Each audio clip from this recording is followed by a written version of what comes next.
পুরো ম্যাচ জুড়ে referee Andres মাতন্তে ও Argentine midfielder Rodrigo দি পলের মধ্যে চলছিল দ্বন্দ্ব।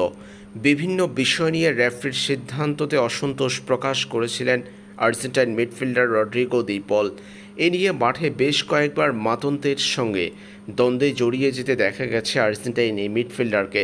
শুধু তাই নয়, রড্রিগো দি পলের সঙ্গে দ্বন্দ্ব হয়েছে প্রতিপক্ষ ইকুয়েডরের বেশ কয়েকজন ফুটবলারেরও। পুরো ম্যাচ জুড়ে বেশ আক্রমণাত্মক ছিল আর্জেন্টাইন মিডফিল্ডার রড্রিগো দি। প্রতিপক্ষের ফুটবলার তো বটেই, রেফারির বিভিন্ন সিদ্ধান্ত নিয়ে অসন্তোষ জানিয়েছেন আর্জেন্টাইন এই মিডফিল্ডার। দ্বিতীয়ার্ধে পেনাল্টি পেয়েছিল ইকুয়েডর। পেনাল্টি মূলত এসেছে রড্রিগো দি পলের হাতে, বল লেগেছিল তাদেরই বক্সে। আর্জেন্টিনার ডি বক্সের ভিতরে রড্রিগো দি পলের হাতে বল লাগায় পেনাল্টির বাঁশি বাজিয়েছিল রেফারি, কিন্তু তাতে অসন্তোষ জানিয়েছেন রড্রিগো দি পল।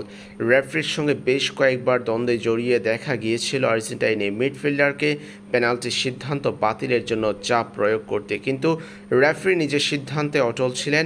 শেষ পর্যন্ত পেনাল্টি হয়েছে। ইকুয়েডর অবশ্য সেই পেনাল্টি থেকে গোল করতে পারেননি। ম্যাচে রড্রিগো দি পলের বিভিন্ন কর্মকাণ্ড সামাজিক যোগাযোগ মাধ্যমে ভাইরাল হয়ে পড়েছে এরই মধ্যে।